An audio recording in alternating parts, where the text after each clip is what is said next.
saudara. Hari ini sih kalau saya sudah bikin slide sebetulnya dari renungan ini dengan judul Tuhan Engkau di mana? Saya pikir judulnya lebih senang saya, Tuhan Engkau ada di mana sih? Kenapa Engkau diam aja? Kenapa saudara? Belakangan ini kan keadaan bukan makin baik, makin buruk. Kita di Indonesia sih sebetulnya dalam segala hal masih baik. Tapi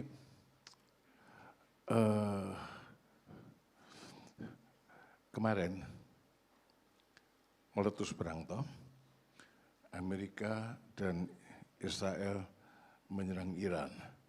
Ini bukan perang kecil, ini perang besar, saudara. Dan tadi pagi kata Donald Trump, Ayatollah Ali Khamenei is dead katanya. Karena memang tempat tinggalnya dirudal sama Israel. Lalu katanya Rusia sekarang mengirimkan pesawat-pesawat tempurnya yang canggih ke Iran. Lalu, ya orang bilang, apa nggak akan terjadi perang dunia ketiga ini ya? Orang mulai berpikir, kalau ini terjadi dan sana-sini terlibat, apa nggak akan terjadi perang dunia ketiga? Kita mendengar deru perang di sini dan di sana. Di mana-mana di seluruh dunia. Lalu kita mesti apa? Orang Kristen harus tahu. Ya, Tuhan supaya tidak terjadi perang, Tuhan Yesus bilang, dengar, ya, jangan bilang Tuhan supaya tidak terjadi perang, Tuhan Yesus bilang, kamu akan mendengar deru perang di mana-mana di seluruh dunia sebelum kedatanganku yang kedua kalinya. Jadi kalau kita bilang Tuhan jangan ada perang, saudara menolak kedatangan Tuhan Yesus gitu kah? Lebih baik kita, ya saya pikir saudara-saudara ya, kita orang Kristen seringkali tidak tahu apa yang kita buat. Berdoa tidak tahu apa yang didoakan, karena tidak tahu isi Alkitab. Ya, Tuhan Yesus bilang saudara, orang akan mati kecemasan. Mati kecemasan, karena takut, karena mendengar hal-hal yang mengerikan yang terjadi di seluruh dunia. Nggak usah tanya materai keberapa yang sekarang dibuka. Cuma saudara, ada tanda-tanda yang terjadi di langit di atas. Ya, itu Tuhan Yesus katakan, berkali-kali Tuhan Yesus mengatakannya. Dan mungkin kita tidak melihat, karena kita di Indonesia. Tapi ada satu tanda yang luar biasa, yang belum pernah terjadi. Di Kutub Utara, itu ada namanya Aurora Borealis. Itu hanya dilihat di wilayah Arktik, Kutub Utara, dan di negara-negara Skandinavia, Norwegia, dan sebagainya itu bisa melihat Aurora Borealis. Ke selatan itu enggak ada, tidak akan bisa dilihat. Tapi tahun ini, keponakan saya dari St. Louis memotret Aurora Borealis ribuan kilometer ke selatan dari yang seharusnya. Saudara, ini adalah fenomena yang tidak bisa dijelaskan dengan akal. Kenapa cahaya kutub bisa sampai ke melewati daerah Arktik, Kanada, sampai ke Amerika Serikat. Dan itu ribuan kilometer jaraknya. Apa kita, mungkin saudara tidak tahu, ya, karena tidak ada yang mengabarkan, tapi saya kasih tahu kepada saudara. Ini kan tanda di langit di atas. Matahari panasnya luar biasa. Ini kan tanda di langit di atas. Di bumi, peperangan di mana-mana. Lalu, mungkin kita tidak pernah mendengar tadinya yang namanya sinkhole. Tahu sekarang sinkhole? Saudara, ada banyak. Sekarang ada di antara di jalan di Ciawi Gebang itu tahu-tahu muncul. Putus jalannya. Ada lubang. Tahu-tahu ada lubang dan dalam. Dan yang paling rame dibicarakan sekarang yang di Aceh. Di Aceh itu tadinya hanya lubang kecil. Tapi di situ kelihatan tanah itu masuk Terus gitu. Dan dari lubang kecil sekarang sudah meliputi area lebih dari 30.000 meter persegi. Jalan putus, semuanya putus. Saudara, banyak fenomena alam, ya, banyak fenomena di dunia yang tidak dapat dijelaskan sedang terjadi. Orang Kristen harus mengamati, cocokkan dengan apa yang dikatakan oleh Tuhan Yesus di dalam Matius pasal 24. Ya, saudara, itu Tuhan Yesus sendiri yang ngomong tentang keadaan di akhir zaman. Kalau saya akan baca Matius 24 berulang-ulang dan saya tidak jadi berdoa, Tuhan supaya tidak ada perang. Tuhan Yesus bilang, kamu akan mendengar deru perang di mana? Tuhan supaya tidak ada gempa bumi, Tuhan Yesus bilang gempa bumi akan ada di mana-mana. Mega trust akan terjadi. Tuhan supaya tidak terjadi tsunami, Tuhan Yesus bilang ada tsunami. Maka doa saudara bertentangan dengan perkataan Tuhan. Lalu kita mau apa sekarang? Ya saudara-saudara berdoalah. Supaya kita tahu apa yang harus kita lakukan. Menjelang kedatangan Tuhan Yesus yang kedua kalinya.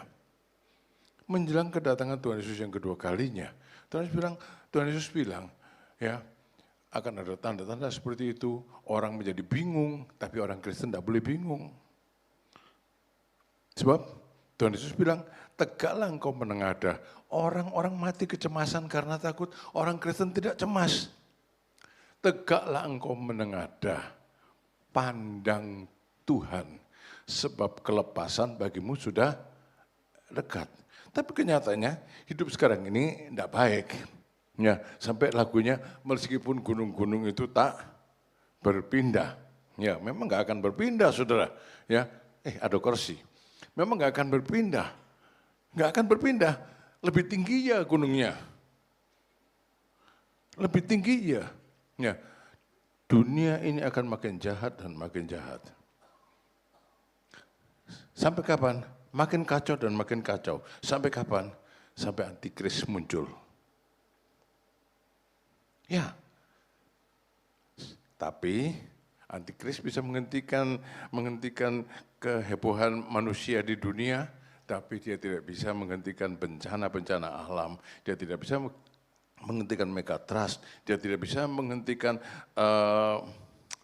panas matahari yang dahsyat, dia tidak bisa menghentikan yang Tuhan lakukan sampai antikris itu hancur.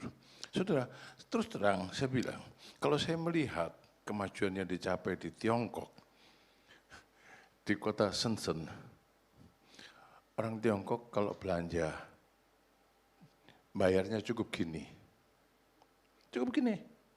Pakai rapat tangan. Ini kotek can ini butuhnya di Shenzhen, saya nggak tahu. Cuma atau di beberapa wilayah di Shenzhen, orang cukup gini saja sudah dilunas. Dengan kata lain, teknologi untuk memasang tanda 666 itu sudah ada. Tinggal pelaksanaannya belum terjadi. Ya, tinggal pelaksanaannya belum terjadi. Tapi akan segera terjadi. Teknologinya sudah ada. Teknologinya sudah memungkinkan. Tapi pelaksanaannya belum bisa. Belum bisa. Saudara-saudara, memandang segala sesuatu yang terjadi sekarang ini, lalu kita mau apa? Lalu kita mau berpikir apa? Saudara, siap sedialah, berjaga-jagalah. Itu sebabnya firman Tuhan pada pagi hari ini mengajak saudara berpikir. Apa yang kita perlukan? Yang kita perlukan adalah lawatan Tuhan. Yang kita perlukan adalah satu kebangkitan rohani. Yang kita perlukan adalah satu hubungan yang akrab dan intim dengan Tuhan. Yang kita perlukan adalah satu revival. Ya, yang kita perlukan itu, saudara, lawatan Tuhan. Saudara mungkin sakit, ya sakit. Tapi yang saudara perlukan adalah lawatan Tuhan. Saudara sedang terpuruk secara ekonomi, ya memang iya. Tapi yang saudara perlukan adalah lawatan Tuhan. Saudara mungkin berada pada kemelut rumah tangga. Yang sudah perlukan ada revival, lawatan Tuhan di keluarga saudara. Kesiapan untuk menyambut akhir zaman. Kesiapan untuk menyambut kedatangan Tuhan Yesus. Lalu bagaimana? Saudara, waktu Tuhan Yesus mau disalib, waktu Tuhan Yesus mau sengsara, Tuhan Yesus itu bilang, aku doanya mesti gimana ya? Apa aku harus berdoa supaya ini enggak jadi? Supaya aku enggak disalib? Lalu Tuhan Yesus bilang gitu, enggak, aku enggak akan doa gitu. Karena untuk salib itulah aku datang.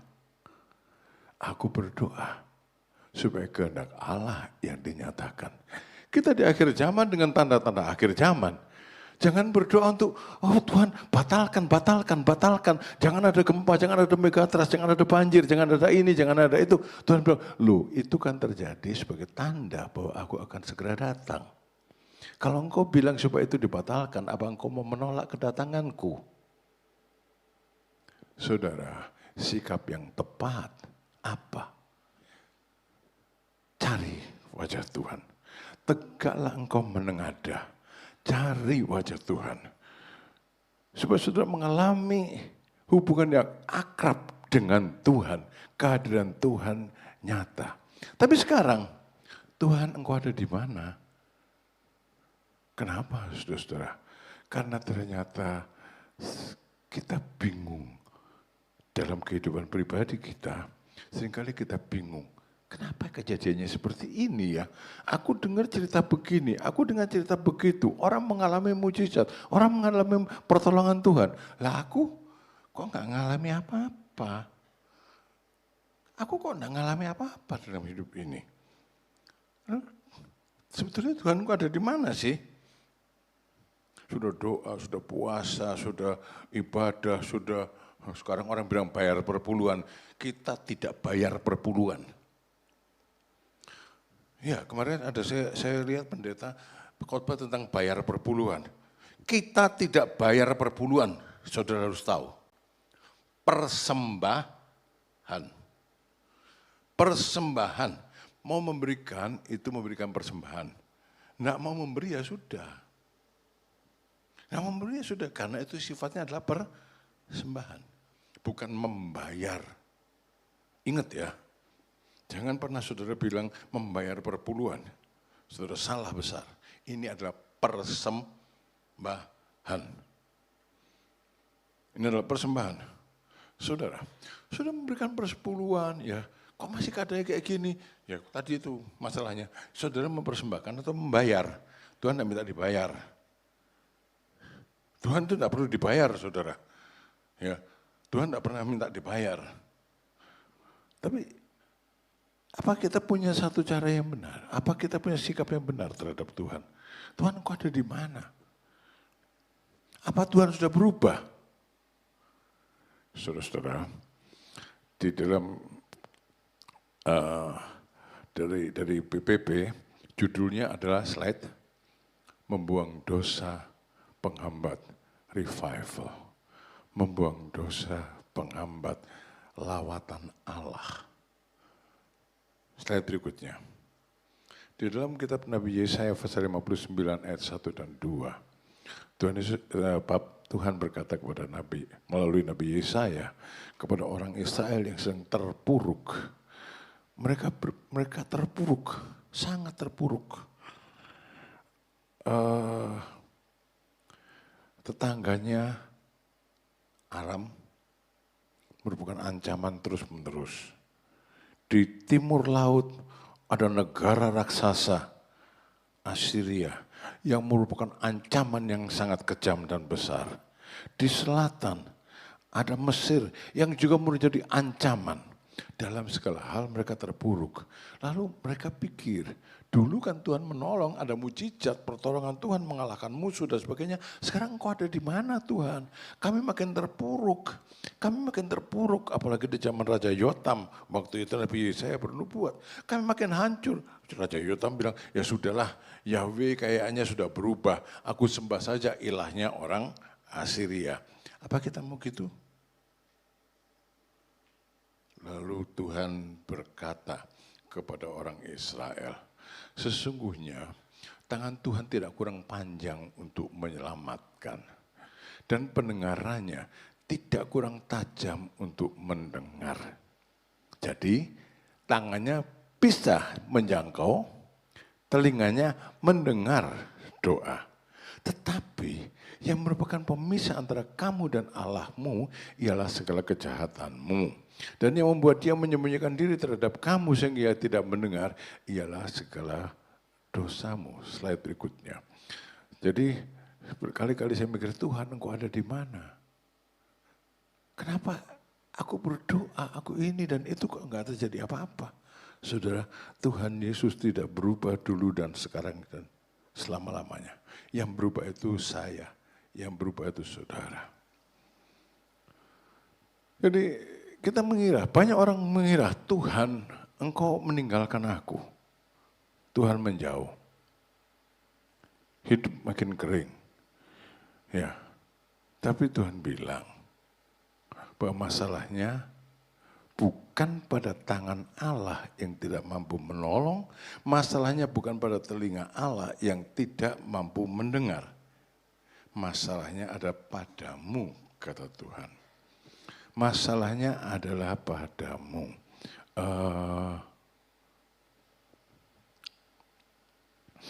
Jadi kalau mau ada pemulihan, ya kamulah yang lakukan sesuatu. Kamulah yang lakukan sesuatu. Apa?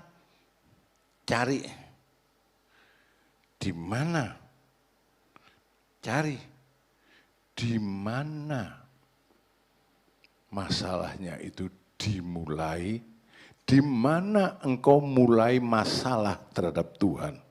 Tuhan tidak pernah membuat masalah kepada kita. Tapi kita sering membuat masalah terhadap Tuhan. Jadi, apa yang harus kita lakukan? Buang semua penghambat itu. Slide. 1. Ya kenali hambatannya di mana. Yang menyebabkan tangan Tuhan tidak bekerja adalah kejahatanmu. Ayat yang kedua, yang menyebabkan telinga Tuhan tidak mendengar adalah terpisah dari kamu adalah karena dosamu. Ya kenali penghalang ini. Saudara, ini yang di sebelah itu gambar sinkhole di Aceh. Yang tiap hari makin lebar dan makin panjang. Dan orang tidak berani turun. Ada yang bilang ini dalamnya sampai ke perut bumi. Dalamnya sampai ke perut bumi. Ada yang bilang begitu, saya nggak tahu. Saya nggak ikut ngukur, cuma baca. Itu lahan di sebelah sini dan lahan di sebelah sana itu terputus total. Tidak ada yang bisa menghubungkan, jembatan juga nggak bisa. Kalau istilahnya anak generasi alfa kali ya, anak generasi alfa itu ngomongnya ini ada satu uncanny bridge, uncanny valley. Ada jurang yang begitu dalam mengerikan yang tidak bisa diseberangi. Yang memisahkan kita dengan Tuhan. Ini terjadi di Aceh, yang di Cirebon baru terjadi kemarin, saya nggak tahu akan seperti apa Cirebon Kuningan. Saudara, pahamilah, ada sesuatu antara kita dan Tuhan yang menciptakan satu jurang yang hampir bisa dikatakan tidak terseberangi kecuali oleh kemurahan Tuhan. Apa? Dosa, saudara. Menciptakan jurang pemisah antara manusia yang bersalah dengan Allah yang kudus. Kan saya sudah ditebus oleh Tuhan Yesus. Iya, tapi kamu Tuhan memang menebus, seluruh dunia juga ditebus, termasuk yang di luar-luar sana, satpam dan sebagainya, itu mereka ditebus. Tuhan Yesus mati untuk dunia. Tapi apakah mereka menerima pengampunan? Kan enggak. Kan enggak. Saudara, pemulihan, kalau dosa pemulihannya adalah pengampunan. Tidak mungkin terjadi selama penghalang rohani tidak disadari atau tidak diakui. Ya, Ada pengajaran yang bilang, kan Tuhan sudah mati untuk dosa yang akan datang sudah saudara tidak perlu mengaku dosa. Itu menentang firman Tuhan. Itu menentang firman Tuhan. Meskipun enak didengar, tapi itu salah. Jadi, untuk mengenali penghalang ini, Tuhan memanggil kita untuk jujur melihat kondisi hati sebelum mencari pertolongannya. Benar saudara, tahun 2016 akhir setelah hari Natal, saya dioperasi di Singapura oleh seorang profesor yang terkenal, profesor yang hebat. Ya, Profesor Timothy Lee adalah salah seorang profesor yang terhebat di Asia Tenggara. Saya dioperasi oleh dia. Saya pikir bahwa operasinya gagal. Dan saya sangat menderita. Sangat menderita. Jauh lebih menderita daripada dibandingkan sebelum operasi. Maka saya cuma tanya pada Tuhan. Terus setelah saya tidak minta kesembuhan. Saya bilang, Tuhan, dosa saya apa ya? Tunjukkan. Saya mau bertobat. Tunjukkan Tuhan, dosa saya di mana? Saya mau bertobat. Saya mau bertobat. Saya tahu saya bukan orang yang tidak pernah berdosa. Tapi ada dosa yang saya tidak ketahui. Waktu saya tengah di matang-matang di rumah sakit Siloam, nggak bisa gerak. Ada seorang di Cirebon sini yang kualat katanya. Makanya jangan jahati orang. Makanya jangan jahati orang. Oh Tuhan, mungkin saya salahnya di situ kali ya. Ampuni saya Tuhan. Ampuni saya. Tunjukkan orang yang kepadanya saya telah berbuat jahat. Saya akan bereskan kepada dia. Ampuni saya Tuhan. Ampuni saya. Saudara, tidak ada kuasa Allah dinyatakan sebelum kita mau mengenali masalah dosa yang yang ada dalam diri kita. Ya, tidak ada kuasa Allah, tidak ada lawatan Allah. Ampuni saya Tuhan, ampuni. Dan seringkali ini istri saya ini, malam saya ngimpi. Karena kalau sudah tua seringkali mimpinya waktu masih muda. Ya kan? Katanya orang kalau mau mati ngelihatnya seperti film waktu dia masih kecil katanya. Saya belum pernah tanya sama orang mati sih. Cuma orang tua sukanya ngimpi tentang masih muda, masih kecil. Ini istri saya tuh. Seringkali ngimpi terus saya tuh secara spontan bilang, Tuhan ampuni saya. Dia melek. Ada apa katanya. Iya, saudara-saudara, ada banyak hal yang harus dibereskan dalam hidup ini. Ada banyak hal yang harus diakui dan dimohonkan pengampunannya dari Tuhan. Saudara-saudara, Tuhan memanggil kita untuk jujur melihat kondisi hati kita sebelum mencari pertolongannya. Iya, untuk lihat ini loh, hati kita ini seperti apa. Dan itu sudah saya lakukan dulu, waktu saya sangat menderita. Tuhan, apa ya Tuhan ya? Dosa saya di mana ya Tuhan ya? Dosa saya di mana? Dosa saya di mana? Terus terang, saya tidak berdoa supaya saya disembuhkan di bulan-bulan itu. Saya cuma berdoa satu, Tuhan, salah saya di mana? Ampuni saya.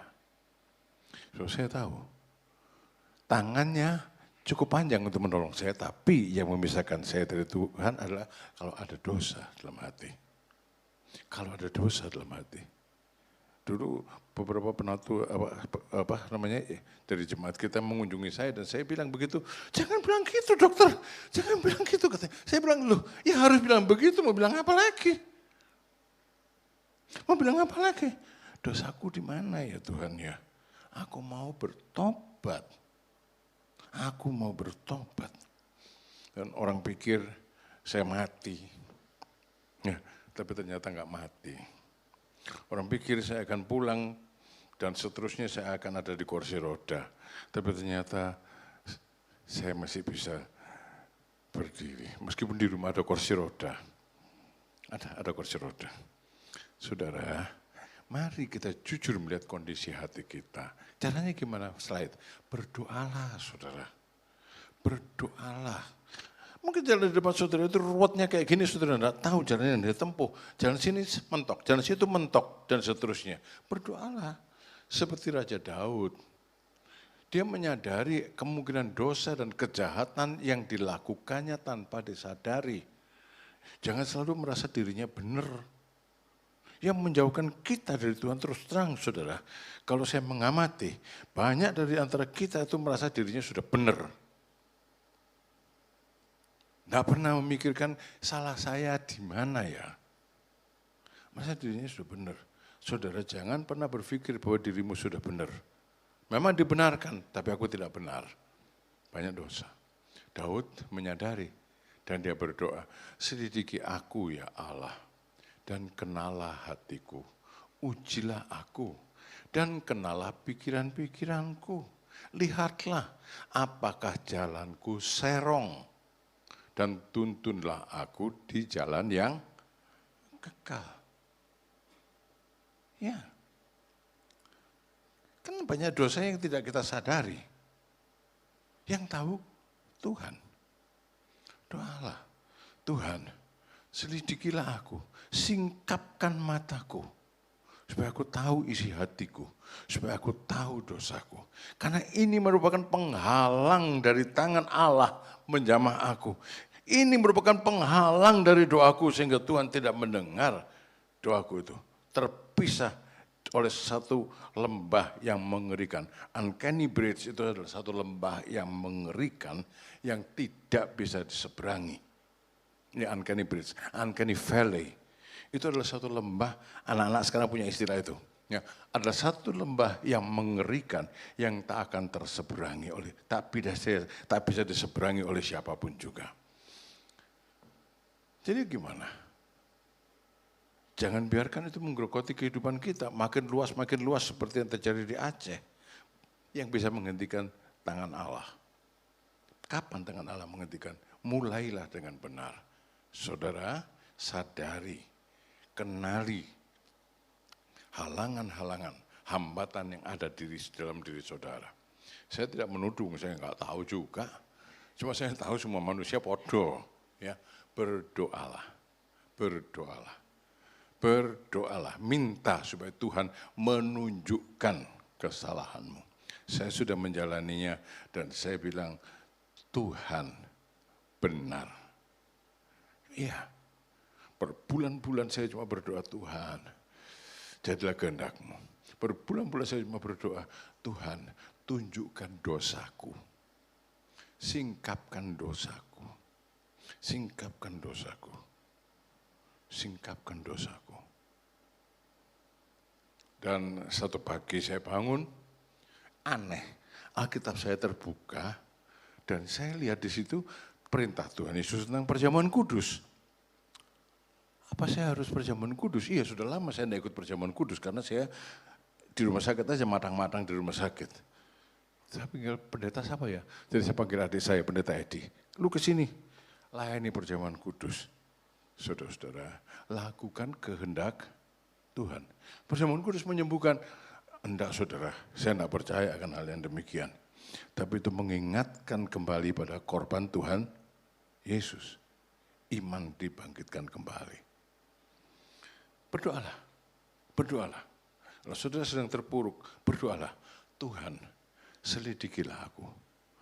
Apakah aku sedang berada pada jalan yang serong? Dalam terjemahan yang lain, apakah aku sedang berada di jalan celaka yang membuat segala sesuatu berantakan di dalam kehidupanku dan aku terpisah dari Tuhan. Dan kemudian yang kedua, akuilah pelanggaran. Akuilah, kalau Tuhan menyingkapkan, slide berikutnya. Kalau Tuhan menyingkapkan sesuatu, akuilah. Kualat, jahati orang, ya weslah, Tuhan kalau memang itu aku lakukan, ampuni saya. Kalau ada orang yang saya jahati, tunjukkan. Saya akan membereskan dengan dia. Jadi akui pelanggaran saudara kita. Ya, Tuhan tidak berubah, tapi dosa membuat wajahnya tersembunyi dari umat. Hubungan dengan Allah menjadi rusak dan terputus.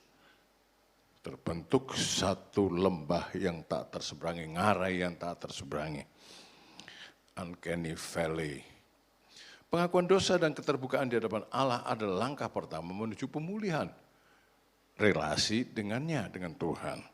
Pertobatan dimulai saat manusia berhenti menyalahkan keadaan dan mengakui pelanggaran. Oh itu sih saya jadi gini karena itu sih. Yang salah orang lain semua. Yang salah keadaan, aku tidak salah.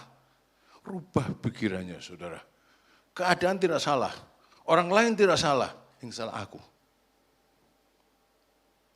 Ya, paling enak toh. Oh itu sih Pak Pur bla bla bla bla bla bla. Ya kan? Paling enak toh nyalahkan gitu kan sepuas hati saya juga bisa. Ya. Pak Adi itu bla bla bla bla, Aliong bla bla bla bla, semua salah. Yang benar aku, tapi yang terpuruk aku. Itu kan yang sering kali terjadi. Ya. Itu kan yang sering kali terjadi. Andri itu kan hati saya bla bla bla bla dan sebagainya. Gampang toh nyalahkan, tapi yang terpuruk kan saya. Yang hancur kan saya. Jangan nyalahkan keadaan, jangan nyalahkan orang lain, saudara.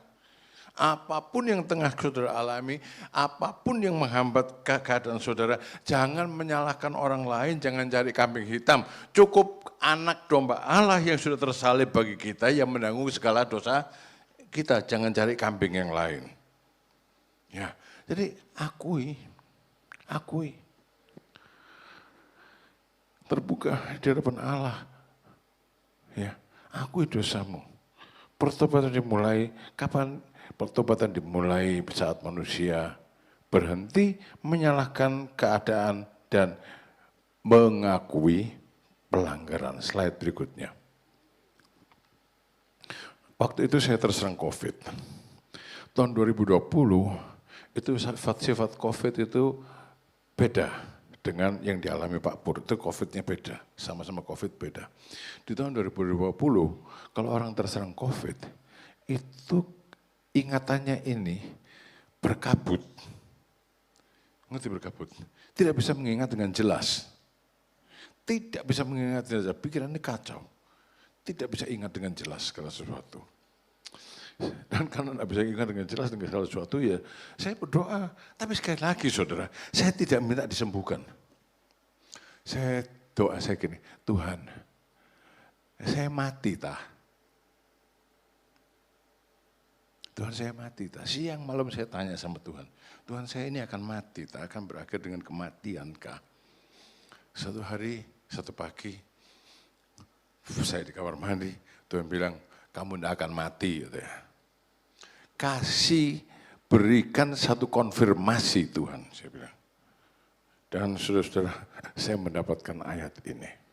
Kalau aku kataku, Tuhan kasihanilah aku, sembuhkanlah aku sebab terhadap Engkaulah aku berdosa. Perhatikan ini, sebab terhadap Engkaulah aku berdosa. Pertanyaan saya, kapan terakhir kali saudara berlutut di hadapan hadirat Tuhan dan mengaku, Tuhan, saya sudah berdosa, saya sudah salah. Kapan terakhir kali saudara bilang gitu di hadapan Tuhan? Ingat enggak? Kok diem kabeh? Berarti enggak pernah. Berarti enggak pernah. Saudara, ini vital ya. Ini adalah satu hal yang sangat vital untuk pemulihan. Ya, terhadap Engkau lah Tuhan aku berdosa. Dia bilang engkau gak akan mati. Dan saya gak mati memangnya. Meskipun obatnya gak karuan, ya kloroquine, ya apa namanya obat cacing itu. COVID juga obat cacing, apa namanya saya lupa. Obat apa aja kasih orang tak makan sama saya. Nggak menyembuhkan itu. Tapi Tuhan bekerja kalau kita bertobat. Tuhan bekerja kalau kita mengaku dosa kita, menyingkirkan halangan. Lalu dalam Yakobus pasal 5 ayat 16a, karena itu hendaklah kamu saling mengaku dosamu dan saling mendoakan. Supaya kamu sembuh. Kapan terakhir kali saudara bilang, iya saya salah. Terhadap kepada orang lain, aduh saya salah. Kapan terakhir kali saudara mengucapkan hal yang begitu? Saya sering, tapi mungkin Pak Pur, Lukman enggak pernah mengaku, enggak pernah memperhatikan. Kadang-kadang saya bilang, aduh ya saya salah. Mungkin Amos enggak pernah memperhatikan. Tapi orang harus berani mengaku kesalahan. Ya saudara-saudara, supaya kamu jadi sembuh. Sembuh itu berarti pemulihan. Apa yang pulihkan? Hubungan kita dengan Tuhan. Slide berikutnya. Menyingkirkan kejahatan. Pertobatan sejati bukan hanya sampai pada titik, aduh ya aku salah, sampai pada penyesalan gitu saja. Tapi meninggalkan dosa sepenuhnya. Yang kita tahu salah, kita hentikan. Allah memulihkan umat yang mau melepaskan kejahatan, bukan yang memeliharanya diam-diam.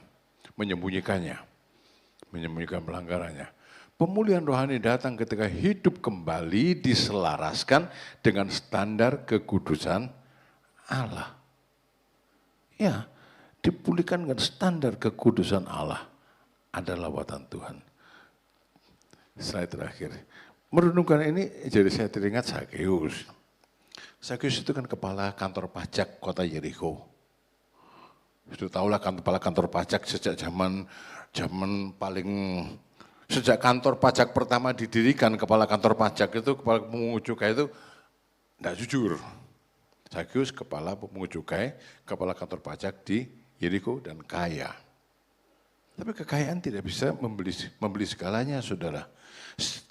Kaya bisa bangun rumah mewah, tapi tidak bisa membeli damai sejahtera dalam rumah itu.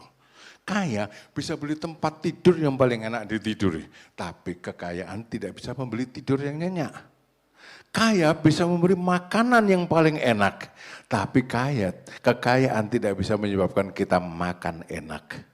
Kaya bisa membayar dokter yang paling luar biasa meski pada waktu sakit, tapi kekayaan tidak bisa membeli kesembuhan.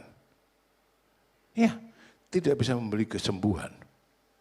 Yang bisa hanya Tuhan Yesus. Zakheus pada suatu saat dia ketemu Tuhan Yesus, lalu dia membereskan dosanya. Bagaimana? Tuhan, dia selaraskan hidupnya dengan hidup Tuhan. Apa dia bilang? Aku akan memberikan setengah dari milikku kepada orang miskin. Hatinya selaras dengan hati Tuhan yang berbelas kasihan. Ya. Belas kasihan diselaraskan dengan hati Tuhan. Tuhan Yesus melihat orang banyak itu dan berbelas kasihan, lalu ia menyembuhkan mereka. Kurang lebih begitu. Di Alkitab berulang-ulang Tuhan Yesus katakan, Tuhan Yesus berbelas kasihan dan menyembuhkan. Zakheus dalam pemulihan hubungannya dengan Allah, dia selaraskan dirinya, selaraskan hidupnya dengan Allah. Menjadi orang yang berbelas kasihan, berkemurahan. Yang kata Tuhan Yesus, berbahagialah orang yang memiliki kemurahan hati, yang berbelas kasihan, karena mereka akan menerima kemurahan. Lalu, sebagian dari hartanya itu didapat dengan cara yang tidak jujur. Lalu dia bilang gini, sekiranya ada sesuatu yang kuperas dari seseorang, akan kukembalikan 4 kali lipat, melepaskan dosa, membuang kejahatan. Dan itu sesuai dengan hukum yang berlaku di waktu itu. Kalau saya mencuri dari seseorang, saya harus kembalikan 4 kali lipat. Kalau saya menipu dari seseorang, saya harus kembalikan 4 kali lipat. Dan Zakheus bilang, aku akan lakukan itu. Aku akan lakukan itu. Ada pemulihan Pak Pur, saya sudah nipu Pak Pur. Saya menipu 1 juta, maaf ya, ini saya kembalikan 4 juta, kurang lebih gitu. ada pemulihan, ada pendamaian. Pak Adi, saya sudah nambah utang ya. Nah, utang saya dulu 1,5 juta. Masa, kapan utangnya? Yang utangnya juga sampai lali. Ya. Lupa ya kalau saya punya utang pada Pak Adi ya. Ingat enggak kalau saya punya utang pada Pak Adi? Hah? Apa? Hah? Kenapa? Enggak pernah utang yang baru kenal. Misalnya, makanya saya ngomongnya Pak Adi karena baru kenal, pasti nggak pernah utang ya toh. Misalnya gitu ya toh. Maka saya bilang, Pak Adi, hari ini saya lunasi ya. Saya bayar 4 kali lipat. Itu dilakukan oleh Sakyus. Membuang kejahatan. Lalu hubungannya dengan Tuhan dipulihkan. Setelah Sakyus melakukan hal yang ini, mengatakan perkataan ini, maka hubungannya dipulihkan. Tuhan bilang, hari ini datang keselamatan pada isi rumah ini. Bukan sebelumnya, tapi setelah Sakyus menyelaraskan hidupnya dengan Tuhan, setelah Sakyus membereskan kejahatannya. Dengan segala konsekuensi hukum yang ada. Hukum pada waktu itu mengendaki dikembalikan 4 kali lipat. Ingat itu ya. Orang yang utang mesti dibayar. Hanya orang fasik yang berhutang dan tidak membayar. Dan orang fasik berarti masuk neraka. Saudara, mau dilawat oleh Tuhan, bereskan semua kejahatan. Kenapa saya bilang hutang? Karena ekonomi sekarang ini bergerak berdasarkan hutang. Ya, berdasarkan hutang. Saudara, saya ulangi lagi. Pulihkan dirimu, hubungan dengan Tuhan. Tanda-tanda sudah jelas, Yesus akan segera datang. Jangan jauh dari Tuhan. Pemulihan ini bukan berbicara soal diberkati. Pemulihan ini tidak berbicara soal saudara menjadi orang yang bagaimana di dunia ini. Tapi pemulihan ini berbicara soal hubunganku dengan Tuhan itu akrab. Waktu aku berdoa, Tuhan mendengar. Ya kan? Waktu aku jatuh, tangannya mengangkat aku dan membuat aku berdiri. Saudara-saudara, saya tidak menuduh saudara berdosa, tapi saya cuma mau ajak saudara untuk ayo, Yesus mau datang. Apa yang mesti kita lakukan? Siap sedialah. Siap sedia sebagai apa? Sebagai orang yang punya hubungan akrab dengan Tuhan. Yang dilawat oleh Tuhan. Yang dilawat oleh Tuhan. Buang kejahatan, buang dosa. Hidup selaras dengan kehendak Tuhan. Dan bereskan semua hal yang harus dibereskan dalam hidup beliau. Kalau ada seorang mau mati, kan juga ditanya, pesannya apa? Kalau ada utang, tolong ya utangnya papa bayarin ya. Kan gitu. Mau mati juga masih iling duit. Iling Tuhan, saudara. Ingat Tuhan, ingat Tuhan, ingat Tuhan. Berpalinglah kepada Tuhan. Supaya saudara dilawat olehnya. Tuhan memberkati saudara-saudara. Sekarang mari kita masuk dalam perjamuan kudus. Ingat Yesus dijual juta.